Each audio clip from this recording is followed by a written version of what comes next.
Chapter 2 Lesson 1 The Rich Don't Work for Money. Dad, can you tell me how to get rich? My dad put down the evening paper. Why do you want to get rich, son? Because today Jimmy's mom drove up in their new Cadillac, and they were going to their beach house for the weekend. He took 3 of his friends, but Mike and I weren't invited.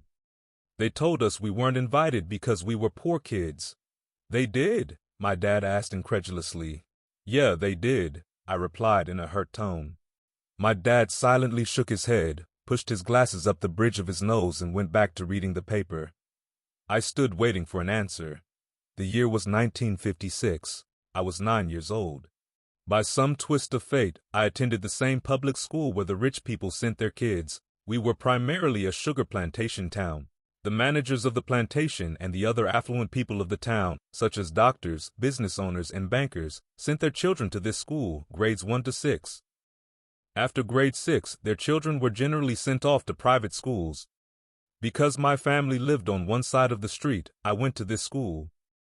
Had I lived on the other side of the street, I would have gone to a different school, with kids from families more like mine. After grade 6, these kids and I would go on to the public intermediate and high school. There was no private school for them or for me. My dad finally put down the paper. I could tell he was thinking. Well, son, he began slowly. If you want to be rich, you have to learn to make money. How do I make money? I asked. Well, use your head, son, he said, smiling, which really meant, that's all I'm going to tell you, or, I don't know the answer, so don't embarrass me. A partnership is formed. The next morning, I told my best friend, Mike, what my dad had said. As best I could tell, Mike and I were the only poor kids in this school. Mike was like me in that he was in this school by a twist of fate. Someone had drawn a jog in the line for the school district, and we wound up in school with the rich kids. We weren't really poor, but we felt as if we were because all the other boys had new baseball gloves, new bicycles, new everything. Mom and Dad provided us with the basics, like food, shelter, clothes, but that was about it. My dad used to say, if you want something, work for it. We wanted things, but there was not much work available for 9-year-old boys. So what do we do to make money? Mike asked. I don't know, I said, but do you want to be my partner? He agreed, and so on that Saturday morning, Mike became my first business partner. We spent all morning coming up with ideas on how to make money. Occasionally, we talked about all the cool guys at Jimmy's beach house having fun. It hurt a little, but that hurt was good, for it inspired us to keep thinking of a way to make money. Finally, that afternoon, a bolt of lightning came through our heads.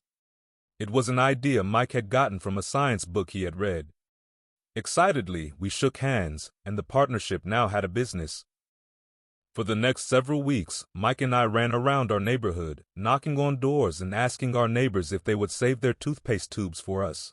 With puzzled looks, most adults consented with a smile. Some asked us what we were doing. To which we replied, we can't tell you, it's a business secret. My mom grew distressed as the weeks wore on. We had selected a site next to her washing machine as the place we would stockpile our raw materials. In a brown cardboard box that one time held catsup bottles, our little pile of used toothpaste tubes began to grow. Finally, my mom put her foot down. The sight of her neighbor's messy, crumpled used toothpaste tubes had gotten to her. What are you boys doing? She asked. And I don't want to hear again that it's a business secret. Do something with this mess or I'm going to throw it out. Mike and I pleaded and begged, explaining that we would soon have enough and then we would begin production. We informed her that we were waiting on a couple of neighbors to finish using up their toothpaste so we could have their tubes. Mom granted us a 1-week extension. The date to begin production was moved up. The pressure was on. My first partnership was already being threatened with an eviction notice from our warehouse space by my own mom. It became Mike's job to tell the neighbors to quickly use up their toothpaste, saying their dentist wanted them to brush more often anyway. I began to put together the production line. One day my dad drove up with a friend to see 2 9-year-old boys in the driveway with the production line operating at full speed. There was fine white powder everywhere. On a long table were small milk cartons from school, and our family's hibachi grill was glowing with red-hot coals at maximum heat. Dad walked up cautiously, having to park the car at the base of the driveway since the production line blocked the carport. As he and his friend got closer, they saw a steel pot sitting on top of the coals with the toothpaste tubes being melted down. In those days, toothpaste did not come in plastic tubes. The tubes were made of lead. So once the paint was burned off, the tubes were dropped in the small steel pot, melted until they became liquid, and with my mom's pot holders we were pouring the lid through a small hole in the top of the milk cartons. The milk cartons were filled with plaster of Paris. The white powder everywhere was the plaster before we mixed it with water. In my haste, I had knocked the bag over, and the entire area looked like it had been hit by a snowstorm. The milk cartons were the outer containers for plaster of Paris molds. My dad and his friend watched as we carefully poured the molten lead through a small hole in the top of the plaster of Paris cube. "Careful," my dad said. I nodded without looking up. Finally, once the pouring was through, I put the steel pot down and smiled at my dad. "What are you boys doing?" he asked with a cautious smile. "We're doing what you told me to do. We're going to be rich," I said. "Yup," said Mike, grinning and nodding his head. "We're partners." "And what is in those plaster molds?" Dad asked. "Watch," I said. "This should be a good batch." With a small hammer, I tapped at the seal that divided the cube in half. Cautiously, I pulled up the top half of the plaster mold and a lead nickel fell out. "Oh, my God," my dad said. "You're casting nickels out of lead." "That's right," Mike said. "We doing as you told us to do. We're making money." My dad's friend turned and burst into laughter. My dad smiled and shook his head. Along with a fire and a box of spent toothpaste tubes, in front of him were two little boys covered with white dust and smiling from ear to ear. He asked us to put everything down and sit with him on the front step of our house. With a smile, he gently explained what the word counterfeiting meant. Our dreams were dashed. "You mean this is illegal?" asked Mike in a quivering voice. "Let them go," my dad's friend said. "They might be developing a natural talent." My dad glared at him. "Yes, it is illegal," my dad said gently, "but you boys have shown great creativity and original thought. Keep going. I'm really proud of you." Disappointed, Mike and I sat in silence for about 20 minutes before we began cleaning up our mess. The business was over on opening day. Sweeping the powder up, I looked at Mike and said, "I guess Jimmy and his friends are right. We are poor." My father was just leaving as I said that. "Boys," he said, "you're only poor if you give up. The most important thing is that you did something. Most people only talk and dream of getting rich. You've done something. I'm very proud of the two of you. I will say it again. Keep going. Don't quit." Mike and I stood there in silence. They were nice words, but we still did not know what to do. "So how come you're not rich, Dad?" I asked. "Because I chose to be a school teacher. School teachers really don't think about being rich. We just like to teach. I wish I could help you, but I really don't know how to make money." Mike and I turned and continued our cleanup. "I know," said my dad. "If you boys want to learn how to be rich, don't ask me. Talk to your dad, Mike." "My dad?" asked Mike with a scrunched-up face. "Yeah, your dad," repeated my dad with a smile. "Your dad and I have the same banker, and he raves about your father. He's told me several times that your father is brilliant when it comes to making money." "My dad?" Mike asked again in disbelief. "Then how come we don't have a nice car and a nice house like the rich kids at school?" "A nice car and a nice house does not necessarily mean you're rich or you know how to make money," my dad replied. "Jimmy's dad works for the sugar plantation. He's not much different from me. He works for a company, and I work for the government. The company buys the car for him. The sugar company is in financial trouble, and Jimmy's dad may soon have nothing. Your dad is different, Mike. He seems to be building an empire, and I suspect in a few years he will be a very rich man." With that, Mike and I got excited again. With new vigor, we began cleaning up the mess caused by our now defunct first business. As we were cleaning, we made plans on how and when to talk to Mike's dad. The problem was that Mike's dad worked long hours and often did not come home until late. His father owned warehouses, a construction company, a chain of stores, and 3 restaurants. It was the restaurants that kept him out late. Mike caught the bus home after we had finished cleaning up. He was going to talk to his dad when he got home that night and ask him if he would teach us how to become rich. Mike promised to call as soon as he had talked to his dad, even if it was late. The phone rang at 8:30 p.m. "Okay," I said, "next Saturday," and put the phone down. Mike's dad had agreed to meet with Mike and me. At 7:30 Saturday morning, I caught the bus to the poor side of town. The lessons begin. "I'll pay you 10 cents an hour." Even by 1956 pay standards, 10 cents an hour was low. Michael and I met with his dad that morning at 8 o'clock. He was already busy and had been at work for more than an hour. His construction supervisor was just leaving in his pickup truck as I walked up to his simple, small, and tidy home. Mike met me at the door. "Dad's on the phone, and he said to wait on the back porch," Mike said as he opened the door. The old wooden floor creaked as I stepped across the threshold of this aging house. There was a cheap mat just inside the door. The mat was there to hide the years of wear from countless footsteps that the floor had supported. Although clean, it needed to be replaced. I felt claustrophobic as I entered the narrow living room, which was filled with old, musty, overstuffed furniture that today would be collector's items. Sitting on the couch were two women, a little older than my mom. Across from the women sat a man in workman's clothes. He wore khaki slacks and a khaki shirt, neatly pressed but without starch, and polished workbooks. He was about 10 years older than my dad, I'd say about 45 years old. They smiled as Mike and I walked past them, heading for the kitchen, which led to the porch that overlooked the backyard. I smiled back shyly. "Who are those people?" I asked. "Oh, they work for my dad. The older man runs his warehouses, and the women are the managers of the restaurants." "And you saw the construction supervisor who was working on a road project about 50 miles from here. His other supervisor, who was building a tract of houses, had already left before you got here. Does this go on all the time?" I asked. "Not always, but quite often," said Mike, smiling as he pulled up a chair to sit down next to me. "I asked him if he would teach us to make money," Mike said. "Oh, and what did he say to that?" I asked with cautious curiosity. "Well, he had a funny look on his face at first, and then he said he would make us an offer." "Oh," I said, rocking my chair back against the wall. I sat there perched on two rear legs of the chair. Mike did the same thing. "Do you know what the offer is?" I asked. "No, but we'll soon find out." Suddenly, Mike's dad burst through the rickety screen door and onto the porch. Mike and I jumped to our feet, not out of respect, but because we were startled. "Ready, boys?" Mike's dad asked as he pulled up a chair to sit down with us. We nodded our heads as we pulled our chairs away from the wall to sit in front of him. He was a big man, about 6 feet tall and 200 pounds.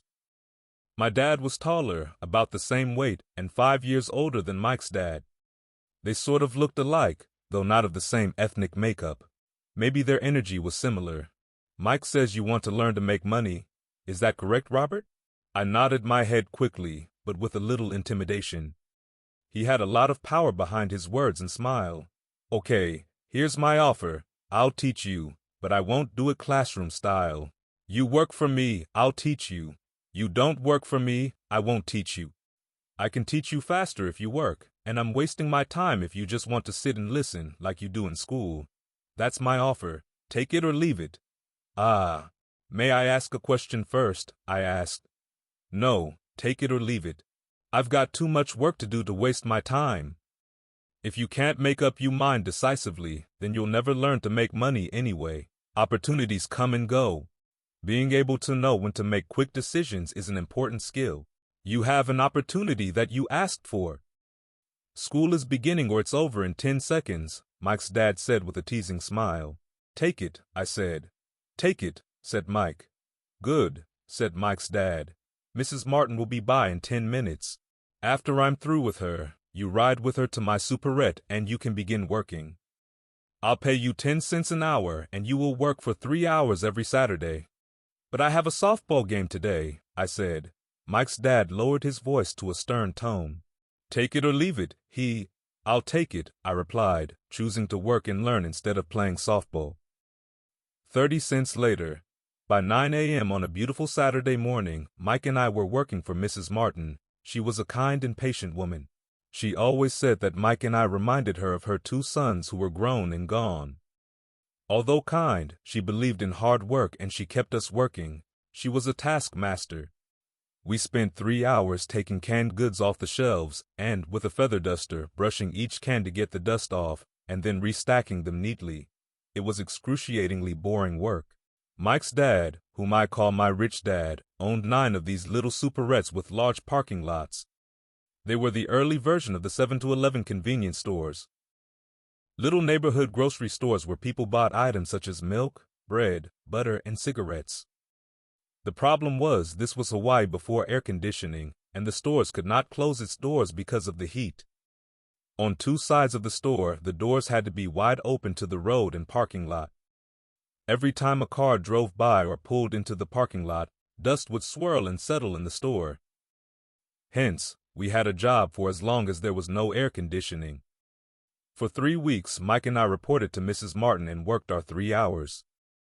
By noon, our work was over, and she dropped 3 little dimes in each of our hands. Now, even at the age of 9 in the mid-1950s, 30 cents was not too exciting. Comic books cost 10 cents back then, so I usually spent my money on comic books and went home. By Wednesday of the 4th week, I was ready to quit. I had agreed to work only because I wanted to learn to make money from Mike's dad, and now I was a slave for 10 cents an hour. On top of that, I had not seen Mike's dad since that first Saturday. "I'm quitting," I told Mike at lunchtime. The school lunch was miserable. School was boring, and now I did not even have my Saturdays to look forward to. But it was the 30 cents that really got to me. This time Mike smiled. "What are you laughing at?" I asked with anger and frustration. "Dad said this would happen. He said to meet with him when you were ready to quit." "What?" I said indignantly. "He's been waiting for me to get fed up?" "Sort of," Mike said. "Dad's kind of different. He teaches differently from your dad. Your mom and dad lecture a lot. My dad is quiet and a man of few words. You just wait till this Saturday. I'll tell him you're ready." "You mean I've been set up?" "No, not really, but maybe. Dad will explain on Saturday." Waiting in line on Saturday, I was ready to face him, and I was prepared. Even my real dad was angry with him. My real dad, the one I call the poor one, thought that my rich dad was violating child labor laws and should be investigated. My educated poor dad told me to demand what I deserve, at least 25 cents an hour. My poor dad told me that if I did not get a raise, I was to quit immediately. "You don't need that damn job anyway," said my poor dad with indignity, at 8 o'clock. Saturday morning, I was going through the same rickety door of Mike's house. "Take a seat and wait in line," Mike's dad said as I entered. He turned and disappeared into his little office next to a bedroom. I looked around the room and did not see Mike anywhere. Feeling awkward, I cautiously sat down next to the same 2 women who were there 4 weeks earlier. They smiled and slid across the couch to make room for me. 45 minutes went by and I was steaming. The 2 women had met with him and left 30 minutes earlier. An older gentleman was in there for 20 minutes and was also gone. The house was empty, and I sat out in his musty dark living room on a beautiful sunny Hawaiian day waiting to talk to a cheapskate who exploited children. I could hear him rustling around the office, talking on the phone, and ignoring me. I was now ready to walk out, but for some reason, I stayed. Finally, 15 minutes later, at exactly 9 o'clock, Rich Dad walked out of his office, said nothing, and signaled with his hand for me to enter his dingy office. "I understand you want a raise or you're going to quit," Rich Dad said as he swiveled in his office chair. "Well, you're not keeping your end of the bargain," I blurted out nearly in tears. It was really frightening for a 9-year-old boy to confront a grown-up. "You said that you would teach me if I worked for you. Well, I've worked for you. I've worked hard. I've given up my baseball games to work for you, and you don't keep your word. You haven't taught me anything. You are a crook like everyone in town thinks you are. You're greedy. You want all the money and don't take care of your employees. You make me wait and don't show me any respect. I'm only a little boy, and I deserve to be treated better." Rich Dad rocked back in his swivel chair, hands up to his chin, somewhat staring at me. It was like he was studying me. "Not bad," he said. "In less than a month, you sound like most of my employees. What? I asked. Not understanding what he was saying, I continued with my grievance. I thought you were going to keep your end of the bargain and teach me. Instead you want to torture me. That's cruel. That's really cruel. I am teaching you, Rich Dad said quietly. What have you taught me? Nothing, I said angrily. You haven't even talked to me once since I agreed to work for peanuts. 10 cents an hour. Ha! I should notify the government about you. We have child labor laws, you know. My dad works for the government, you know. Wow, said Rich Dad. Now you sound just like most of the people who used to work for me, people I've either fired or they've quit. So what do you have to say? I demanded, feeling pretty brave for a little kid. You lied to me. I've worked for you, and you have not kept your word. You haven't taught me anything. How do you know that I've not taught you anything? Asked Rich Dad calmly. Well, you've never talked to me. I've worked for 3 weeks and you have not taught me anything, I said with a pout. Does teaching mean talking or a lecture? Rich Dad asked. Well, yes, I replied. That's how they teach you in school, he said smiling. But that is not how life teaches you. And I would say that life is the best teacher of all. Most of the time, life does not talk to you. It just sort of pushes you around. Each push is life saying, wake up, there's something I want you to learn. What is this man talking about? I asked myself silently. Life pushing me around was life talking to me? Now, I knew I had to quit my job. I was talking to someone who needed to be locked up. If you learn life's lessons, you will do well. If not, life will just continue to push you around. People do 2 things. Some just let life push them around. Others get angry and push back, but they push back against their boss, or their job, or their husband or wife. They do not know it's life that's pushing. I had no idea what he was talking about. Life pushes all of us around. Some give up, others fight, a few learn the lesson and move on. They welcome life pushing them around. To these few people, it means they need and want to learn something. They learn and move on. Most quit, and a few like you fight. Rich Dad stood and shut the creaky old wooden window that needed repair. If you learn this lesson, you will grow into a wise, wealthy, and happy young man. If you don't, you will spend your life blaming a job, low pay, or your boss for your problems. You'll live life hoping for that big break that will solve all your money problems. Rich Dad looked over at me to see if I was still listening. His eyes met mine. We stared at each other, streams of communication going between us through our eyes. Finally, I pulled away once. I had absorbed his last message. I knew he was right. I was blaming him, and I did ask to learn. I was fighting, Rich Dad continued. Or if you're the kind of person who has no guts, you just give up every time life pushes you. If you're that kind of person, you'll live all your life playing it safe, doing the right things, saving yourself for some event that never happens. Then, you die a boring old man. You'll have lots of friends who really like you because you were such a nice, hardworking guy. You spent a life playing it safe, doing the right things. But the truth is, you let life push you into submission. Deep down, you were terrified of taking risks. You really wanted to win, but the fear of losing was greater than the excitement of winning. Deep inside, you and only you will know you didn't go for it. You chose to play it safe. Our eyes met again. For 10 seconds we looked at each other, only pulling away once the message was received. You've been pushing me around, I asked. Some people might say that, smiled Rich Dad. I would say that I just gave you a taste of life. What taste of life? I asked, still angry, but now curious, even ready to learn. You boys are the first people that have ever asked me to teach them how to make money.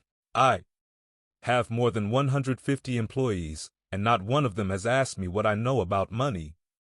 They ask me for a job and a paycheck, but never to teach them about money. So most will spend the best years of their lives working for money, not really understanding what it is they are working for. I sat there listening intently. So when Mike told me about you wanting to learn how to make money, I decided to design a course that was close to real life. I could talk until I was blue in the face, but you wouldn't hear a thing. So I decided to let life push you around a bit so you could hear me. That's why I only paid you 10 cents. So what is the lesson I learned from working for only 10 cents an hour? I asked. That you're cheap and exploit your workers.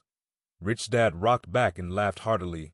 Finally, after his laughing stopped, he said, "You'd best change your point of view. Stop blaming me, thinking I'm the problem. If you think I'm the problem, then you have to change me. If you realize that you're the problem, then you can change yourself, learn something, and grow wiser. Most people want everyone else in the world to change but themselves. Let me tell you, it's easier to change yourself than everyone else." "I don't understand," I said. "Don't blame me for your problems," Rich Dad said, growing impatient.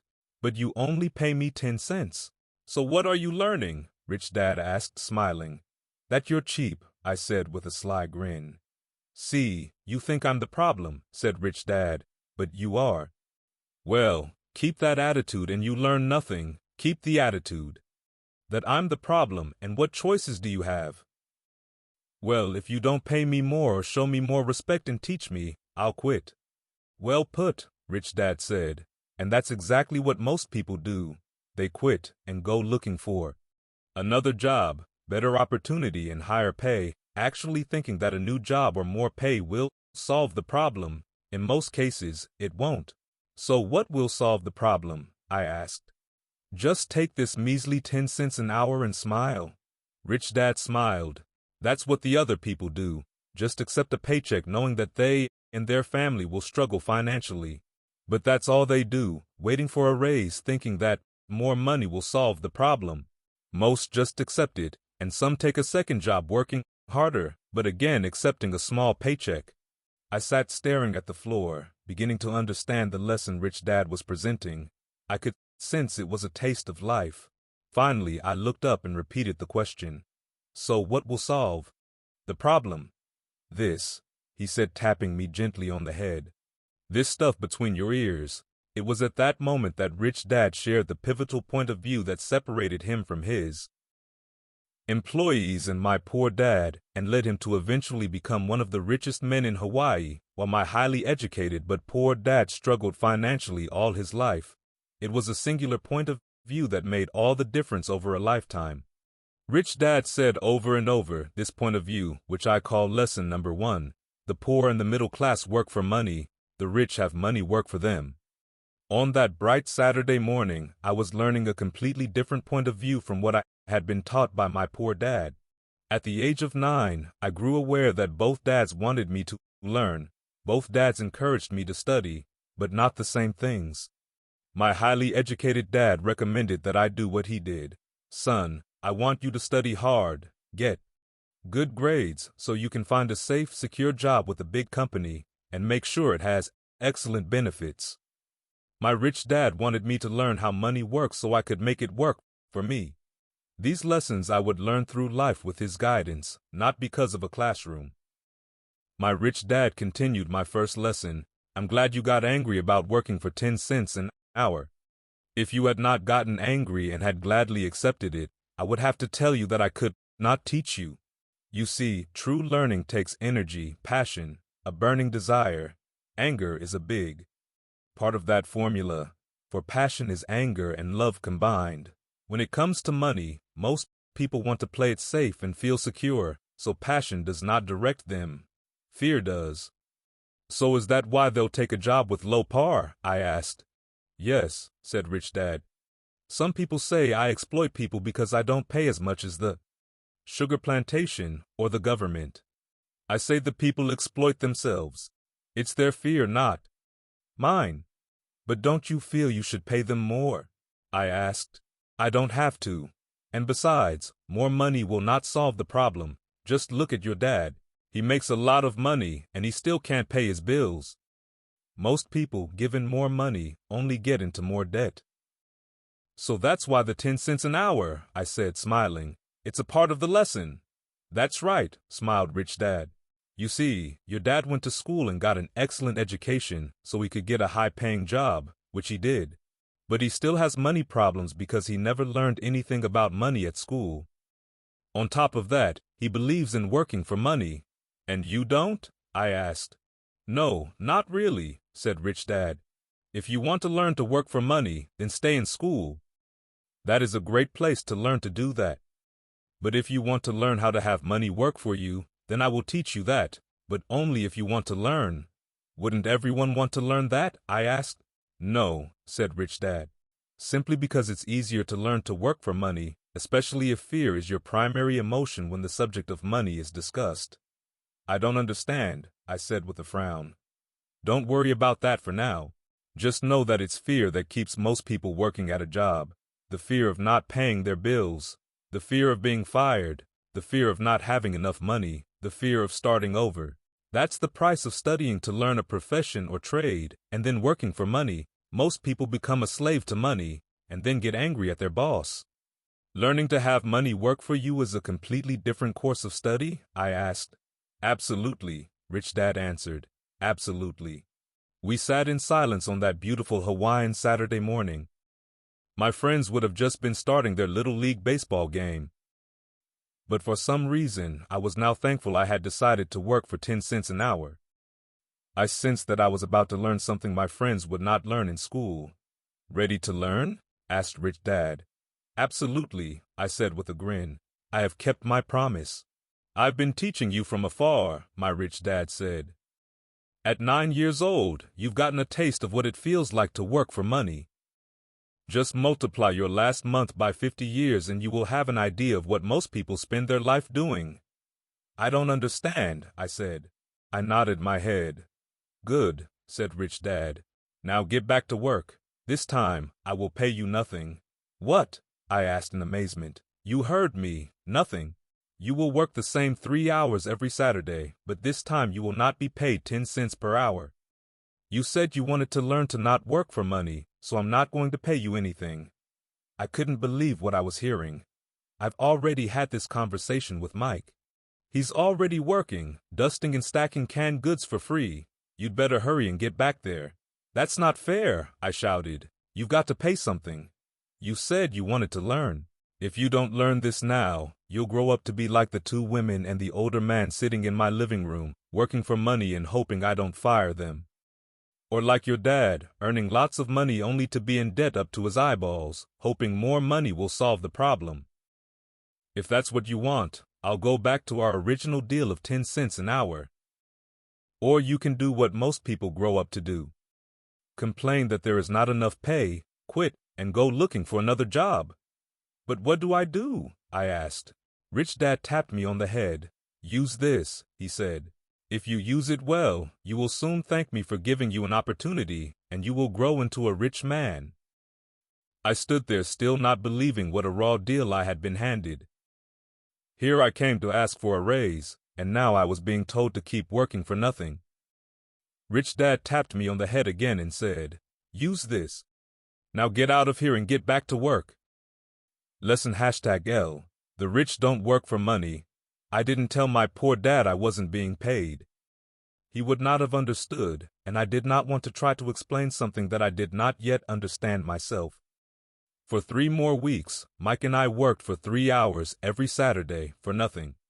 The work didn't bother me, and the routine got easier.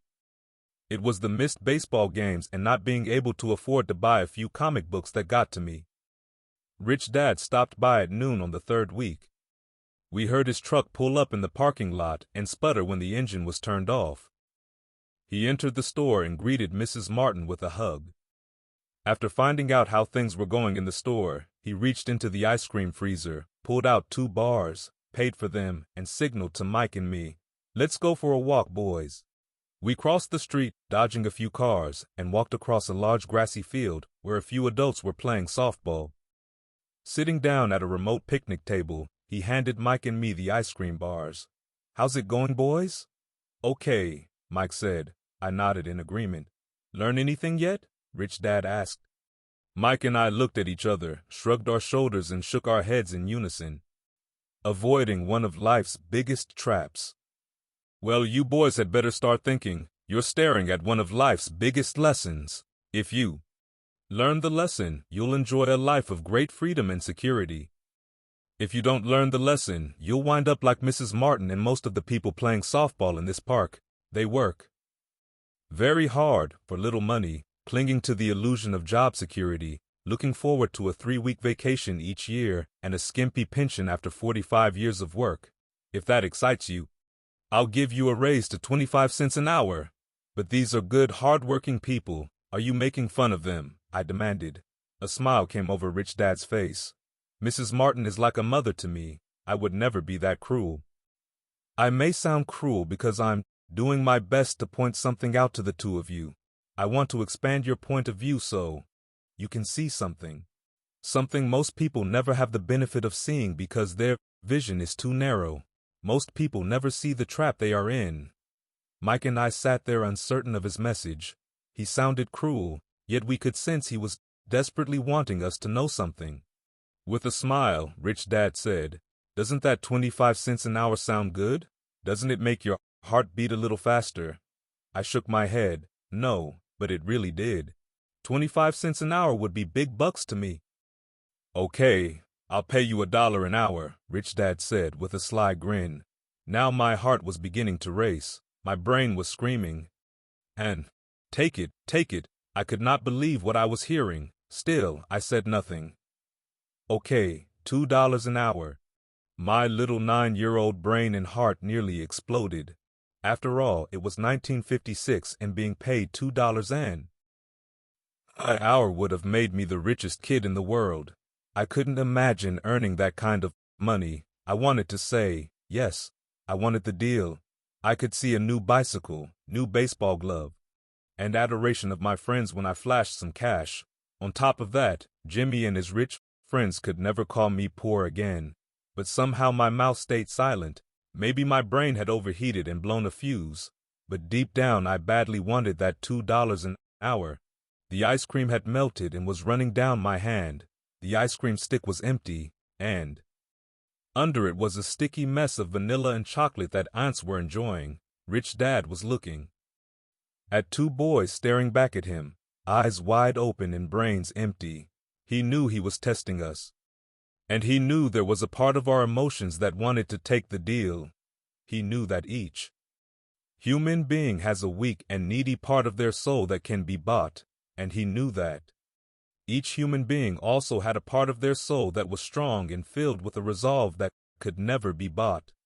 It was only a question of which one was stronger. He had tested thousands of souls in his life. He tested souls every time he interviewed someone for a job. Okay, $5 an hour. How did you feel waiting in line to see me? Once to get hired and once to ask for more. Money? Terrible, I said. If you choose to work for money, that is what life is like for many people, said Rich Dad. And how did you feel when Mrs. Martin dropped 3 dimes in your hand for 3 hours' work? I felt like it wasn't enough. It seemed like nothing. I was disappointed, I said. And that is how most employees feel when they look at their paychecks, especially after all the tax and other deductions are taken out. At least you got 100%. You mean most workers don't get paid everything? I asked with amazement. Heavens no, said Rich Dad.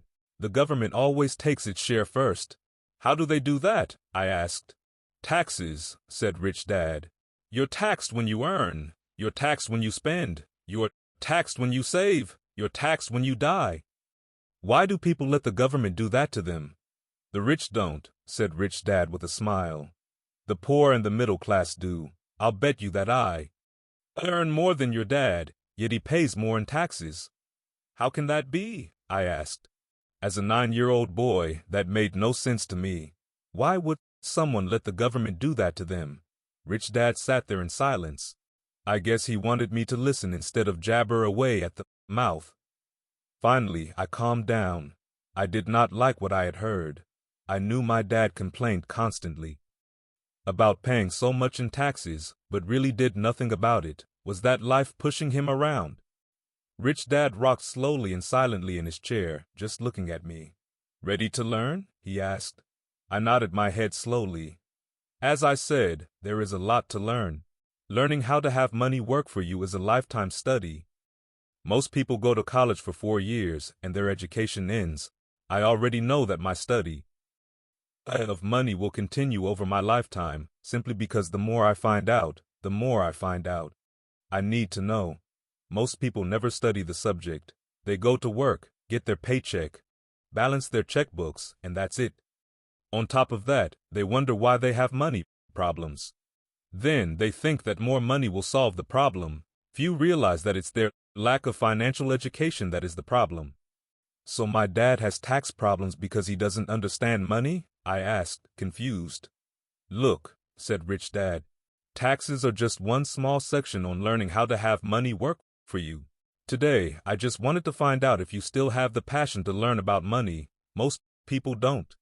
They want to go to school, learn a profession, have fun at their work, and earn lots of money. One day they wake up with big money problems, and then they can't stop working. That's the price of only knowing how to work for money instead of studying how to have money work for you. So do you still have the passion to learn? Asked Rich Dad. Suddenly there was a silence from inside me. Something had changed. The offer was too big and had gotten ridiculous. Not too many grown-ups in 1956 made more than $5 an hour. The temptation disappeared, and a calm set in. Slowly I turned to my left to look at Mike. He looked back at me. The part of my soul that was weak and needy was silenced. The part of me that had no price took over. There was a calm and a certainty about money that entered my brain and my soul. I knew Mike had gotten to that point also. Good, Rich Dad said softly. Most people have a price. And they have a price because of human emotions named fear and greed. First, the fear of being without money motivates us to work hard, and then once we get that paycheck, greed or desire starts us thinking about all the wonderful things money can buy. The pattern is then set. What pattern? I asked. The pattern of get up, go to work, pay bills, get up, go to work, pay bills. Their lives are then run forever by two emotions, fear and greed. Offer them more money, and they continue the cycle by also increasing their spending. This is what I call the rat race. There is another way? Mike asked. Yes, said Rich Dad slowly, but only a few people find it. And what is that way? Mike asked. That's what I hope you boys will find out as you work and study with me. That is why I took away all forms of pay. Any hints? Mike asked. We're kind of tired of working hard, especially for nothing. Well, the first step is telling the truth, said Rich Dad. We haven't been lying, I said. I did not say you were lying. I said to tell the truth, Rich Dad came back. The truth about what? I asked. How you're feeling, Rich Dad said. You don't have to say it to anyone else, just yourself. You mean the people in this park, the people who work for you, Mrs. Martin, they don't do that? I asked. I doubt it, said Rich Dad. Instead, they feel the fear of not having money. Instead of confronting the fear, they react instead of think. They react emotionally instead of using their heads, Rich Dad said, tapping us on our heads. Then they get a few bucks in their hands, and again the emotion of joy and desire and greed take over, and again they react instead of think. So their emotions do their thinking, Mike said. That's correct, said Rich Dad. Instead of telling the truth about how they feel, they react to their feeling, fail to think. They feel the fear, they go to work, hoping that money will soothe the fear, but it doesn't. That old fear haunts them, and they go back to work, hoping again that money will calm their fears, and again it doesn't. Fear has them in this trap of working, earning money, working, earning money, hoping the fear will go away. But every day they get up, and that old fear wakes up with them. For millions of people, that old fear keeps them awake all night, causing a night of turmoil and worry. So they get up and go to work, hoping that a paycheck will kill that fear gnawing at their soul. Money is running their lives, and they refuse to tell the truth about that. Money is in control of their emotions and hence their souls. Rich Dad sat quietly, letting his words sink in. Mike and I heard what he said, but really did not understand fully what he was talking about. I just knew that I often wondered why grown-ups hurried off to work.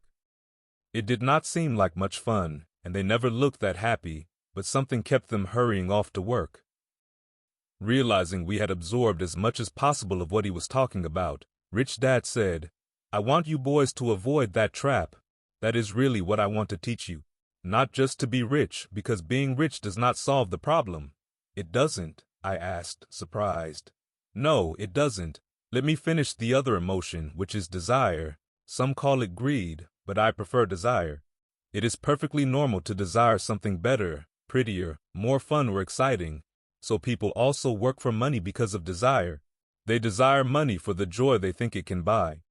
But the joy that money brings is often short-lived, and they soon need more money for more joy, more pleasure, more comfort, more security. So they keep working, thinking money will soothe their souls that is troubled by fear and desire. But money cannot do that. Even rich people? Mike asked. Rich people included, said Rich Dad. In fact, the reason many rich people are rich is not because of desire, but because of fear. They actually think that money can eliminate that fear of not having money, of being poor, so they amass tons of it, only to find out the fear gets worse. They now fear losing it. I have friends who keep working even though they have plenty. I know people who have millions who are more afraid now than when they were poor. They're terrified of losing all their money. The fears that drove them to get rich got worse. That weak and needy part of their soul is actually screaming louder. They don't want to lose the big houses, the cars, the high life that money has bought them. They worry about what their friends would say if they lost all their money. Many are emotionally desperate and neurotic, although they look rich and have more money. So is a poor man happier? I asked. No, I don't think so, replied Rich Dad. The avoidance of money is just as psychotic as being attached to money. As if on cue, the town derelict went past our table, stopping by the large rubbish can and rummaging around in it. The three of us watched him with great interest, when before we probably would have just ignored him. Rich Dad pulled $1 out of his wallet and gestured to the older man. Seeing the money, the derelict came over immediately, took the bill, thanked Rich Dad profusely, and hurried off ecstatic with his good fortune. He's not much different from most of my employees, said Rich Dad. I've met so many people who say, oh, I'm not interested in money. Yet they'll work at a job for 8 hours a day. That's a denial of truth. If they weren't interested in money, then why are they working? That kind of thinking is probably more psychotic than a person who hoards money. As I sat there listening to my Rich Dad, my mind was flashing back to the countless times my own dad said, I'm not interested in money. He said those words often. He also covered himself by always saying, I work because I love my job. So what do? I asked. Not work for money until all traces of fear and greed are gone? No, that would be a waste of time, said Rich Dad. Emotions are what make us human, make us real. The word emotion stands for energy in motion. Be truthful about your emotions and use your mind and emotions in your favor, not against yourself. Whoa, said Mike. Don't worry about what I just said. It will make more sense in years to come. Just be an observer, not a reactor, to your emotions. Most people do not know that it's their emotions that are doing the thinking. Your emotions are your emotions, but you have got to learn to do your own thinking. Can you give me an example? I asked. Sure, replied Rich Dad. When a person says, I need to find a job, it's most likely an emotion doing the thinking. Fear of not having money generates that thought. But people do need money if they have bills to pay, I said. Sure they do, smiled Rich Dad. All I'm saying is that it's fear that is all too often doing the thinking. I don't understand, said Mike. For example, said Rich Dad, if the fear of not having enough money arises, instead of immediately running out to get a job so they can earn a few bucks to kill the fear, they instead might ask themselves this question. Will a job be the best solution to this fear over the long run? In my opinion, the answer is no, especially when you look over a person's lifetime. A job is really a short-term solution to a long-term problem. But my dad is always saying, stay in school, get good grades, so you can find a safe, secure job. I spoke out, somewhat confused. By not giving in to your emotions, you were able to delay your reactions and think. That is most important. We will always have emotions of fear and greed. From here on in, it is most important for you to use those emotions to your advantage and for the long term, and not simply let your emotions run you by controlling your thinking. Most people use fear and greed against themselves. That's the start of ignorance. Most people live their lives chasing paychecks, pay raises, and job security because of the emotions of desire and fear, not really questioning where those emotion-driven thoughts are leading them. It's just like the picture of a donkey dragging a cart with its owner dangling a carrot just in front of the donkey's nose. The donkey's owner may be going where he wants to go, but the donkey is chasing an illusion. Tomorrow, there will only be another carrot for the donkey. You mean the moment I began to picture a new baseball glove, candy, and toys, that's like a carrot to a donkey? Mike asked. Yeah. And as you get older, your toys get more expensive. A new car, a boat, and a big house to impress your friends, said Rich Dad with a smile. Fear pushes you out the door, and desire calls to you, enticing you toward the rocks. That's the trap. So what's the answer? Mike asked. What intensifies fear and desire is ignorance. That is why rich people with lots of money often have more fear the richer they get. Money is the carrot, the illusion. If the donkey could see the whole picture, it might rethink its choice to chase the carrot. Rich Dad went on to explain that a human's life is a struggle between ignorance and illumination.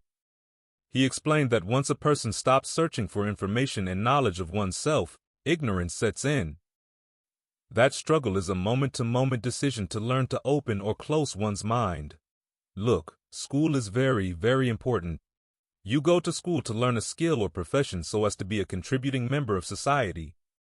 Every culture needs teachers, doctors, mechanics, artists, cooks, business people, police officers, firefighters, soldiers. Schools train them so our culture can thrive and flourish, said Rich Dad. Unfortunately, for many people, school is the end, not the beginning. There was a long silence. Rich Dad was smiling. I did not comprehend everything he said that day. But as with most great teachers, whose words continue to teach for years, often long after they're gone, his words are still with me today. I've been a little cruel today, said Rich Dad. Cruel for a reason. I want you to always remember this talk. I want you to always think of Mrs. Martin. Yes, I understand he says that, said Rich Dad, smiling. Most people recommend that, and it's a good idea for most people, but people make that recommendation primarily out of fear. You mean my dad says that because he's afraid? Yes, said Rich Dad. He's terrified that you won't be able to earn money and won't fit into society. Don't get me wrong, he loves you and wants the best for you, and I think his fear is justified. An education and a job are important, but it won't handle the fear. You see, that same fear that makes him get up in the morning to earn a few bucks is the fear that is causing him to be so fanatical about you going to school. So, what do you recommend? I asked. I want to teach you to master the power of money, not be afraid of it, and they don't teach that in school. If you don't learn it, you become a slave to money. It was finally making sense. He did want us to widen our views, too. See what Mrs. Martin could not see, his employees could not see, or my dad for that matter. He used examples that sounded cruel at the time, but I've never forgotten them. My vision widened that day, and I could begin to see the trap that lay ahead for most people. You see, we're all employees ultimately, we just work at different levels, said Rich Dad. I just want you boys to have a chance to avoid the trap. The trap caused by those two emotions, fear and desire. Use them in your favor, not against you. That's what I want to teach you. I'm not interested in just teaching you to make a pile of money. That won't handle the fear or desire. If you don't first handle fear and desire, and you get rich, you'll only be a high-paid slave. So how do we avoid the trap? I asked. The main cause of poverty or financial struggle is fear and ignorance, not the economy or the government or the rich. It's self-inflicted fear and ignorance that keeps people trapped. So you boys go to school and get your college degrees. I'll teach you how to stay out of the trap. The pieces of the puzzle were appearing. My highly educated dad had a great education and a great career. But school never told him how to handle money or his fears. It became clear that I could learn different and important things from two fathers. So you've been talking about the fear of not having money. How does the desire of money affect our thinking? Mike asked. How did you feel when I tempted you with a pay raise? Did you notice your desires rising? We nodded our heads. I want you always to think of the donkey. Never forget, because your two emotions, fear and desire, can lead you into life's biggest trap if you're not aware of them controlling your thinking. To spend your life living in fear, never exploring your dreams, is cruel. To work hard for money, thinking that money will buy you things that will make you happy, is also cruel. To wake up in the middle of the night terrified about paying bills is a horrible way to live. To live a life dictated by the size of a paycheck is not really a life. Thinking that a job will make you feel secure is lying to yourself. That's cruel, and that's the trap I want you to avoid, if possible. I've seen how money runs people's lives. Don't let that happen to you. Please don't let money run your life. A softball rolled under our table. Rich Dad picked it up and threw it back. So what does ignorance have to do with greed and fear? I asked. Because it is ignorance about money that causes so much greed and so much fear, said Rich Dad. Let me give you some examples. A doctor, wanting more money to better provide for his family, raises his fees. By raising his fees, it makes healthcare more expensive for everyone. Now, it hurts the poor people the most, so poor people have worse health than those with money. Because the doctors raise their rates, the attorneys raise their rates. Because the attorneys' rates have gone up, school teachers want a raise, which raises our taxes, and on and on and on. Soon, there will be such a horrifying gap between the rich and the poor that chaos will break out and another great civilization will collapse. Great civilizations collapsed when the gap between the haves and have-nots was too great. America is on the same course, proving once again that history repeats itself because we do not learn from history. We only memorize historical dates and names, not the lesson. Aren't prices supposed to go up? I asked. Not in an educated society with a well-run government. Prices should actually come down. Of course, that is often only true in theory. Prices go up because of greed and fear caused by ignorance. If schools taught people about money, there would be more money and lower prices, but schools focus only on teaching people to work for money, not how to harness money's power. But don't we have business schools? Mike asked. Aren't you encouraging me to go to business school for my master's degree? Yes, said Rich Dad. But all too often, business schools train employees who are sophisticated bean counters. Heaven forbid a bean counter takes over a business. All they do is look at the numbers, fire people and kill the business. I know because I hire bean counters. All they think about is cutting costs and raising prices, which cause more problems. Bean counting is important. I wish more people knew it, but it too is not the whole picture, added Rich Dad angrily. I must admit, it was a great lesson to be getting, to know when someone was speaking out of emotions or out of clear thought. It was a lesson that served me well for life, especially when I was the one speaking out of reaction and not from clear thought. As we headed back to the store, Rich Dad explained that the rich really did make money, they did not work for it. He went on to explain that when Mike and I were casting 5-cent pieces out of lead, thinking we were making money, we were very close to thinking the way the rich think. The problem was that it was illegal for us to do it. It was legal for the government and banks to do it, but not us.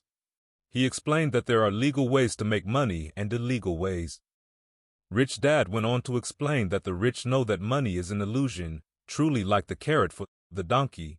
It's only out of fear and greed that the illusion of money is held together by billions of people thinking that money is real. Money is really made up. It was only because of the illusion of confidence and the ignorance of the masses that the house of cards stood standing. In fact, he said, in many ways the donkey's carrot was more valuable than money. He talked about the gold standard that America was on, and that each dollar bill was actually a silver certificate. What concerned him was the rumor that we would someday go off the gold standard and our dollars would no longer be silver certificates. When that happens, boys, all hell is going to break loose. The poor, the middle class, and the ignorant will have their lives ruined simply because they will continue to believe that money is real and that the company they work for, or the government, will look after them. We really did not understand what he was saying that day, but over the years it made more and more sense, seeing what others miss. As he climbed into his pickup truck, outside of his little convenience store, he said, "Keep working, boys, but the sooner you forget about needing a paycheck, the easier your adult life will be. Keep using your brain, work for free, and soon your mind will show you ways of making money far beyond what I could ever pay you. You will see things that other people never see, opportunities right in front of their noses. Most people never see these opportunities because they're looking for money and security, so that's all they get. The moment you see one opportunity, you will see them for the rest of your life. The moment you do that, I'll teach you something else. Learn this, and you'll avoid one of life's biggest traps. You'll never, ever touch that tar baby. Mike and I picked up our things from the store and waved goodbye to Mrs. Martin. We went back to the park, to the same picnic bench, and spent several more hours thinking and talking. We spent the next week at school, thinking and talking. For 2 more weeks, we kept thinking, talking, and working for free. So is there an answer? Asked Mike. Yes, said Rich Dad. Learn to use your emotions to think, not think with your emotions. When you boys mastered your emotions, first by agreeing to work for free, I knew there was hope. When you again resisted your emotions when I tempted you with more money, you were again learning to think in spite of being emotionally charged. That's the first step. Why is that step so important? I asked. Well, that's up to you to find out. If you want to learn, I'll take you boys into the briar patch, that place where almost everyone else avoids. I'll take you to that place where most people are afraid to go. If you go with me, you'll let go of the idea of working for money and instead learn to have money work for you. And what will we get if we go with you? What if we agree to learn from you? What will we get? I asked. The same thing Briar Rabbit got, said Rich Dad. Freedom from the tar baby. Is there a briar patch? I asked. Yes, said Rich Dad. The briar patch is our fear and our greed. Going into our fear and confronting our greed, our weaknesses, our neediness is the way out. And the way out is through the mind, by choosing our thoughts. Choosing our thoughts? Mike asked, puzzled. Yes. Choosing what we think rather than reacting to our emotions. Instead of just getting up and going to work to solve your problems just because the fear of not having the money to pay your bills is scaring you. Thinking would be taking the time to ask yourself a question. A question like, is working harder at this the best solution to this problem? Most people are so terrified at not telling themselves the truth that fear is in control, that they cannot think and instead run out the door. Tar baby is in control. That's what I mean by choosing your thoughts. And how do we do that? Mike asked. That's what I will be teaching you. I'll be teaching you to have a choice of thoughts to consider, rather than knee-jerk reacting, like gulping down your morning coffee and running out the door. Remember what I said before, a job is only a short-term solution to a long-term problem. Most people have only one problem in mind, and it's short-term. It's the bills at the end of the month, the tar baby. Money now runs their lives. Or should I say the fear and ignorance about money. So they do as their parents did, get up every day and go work for money. Not having the time to say, is there another way? Their emotions now control their thinking, not their heads. Can you tell the difference between emotions thinking and the head thinking? Mike asked. Oh yes, I hear it all the time, said Rich Dad. I hear things like, well, everyone has to work, or the rich are crooks, or I'll get another job, I deserve this raise, you can't push me around, or I like this job because it's secure, instead of, is there something I'm missing here? Which breaks the emotional thought and gives you time to think clearly. We had learned to have money work for us. By not getting paid for our work at the store, we were forced to use our imaginations to identify an opportunity to make money. By starting our own business, the comic book library, we were in control of our own finances, not dependent on an employer. The best part was that our business generated money for us, even when we weren't physically there. Our money worked for us. Instead of paying us money, Rich Dad had given us so much more.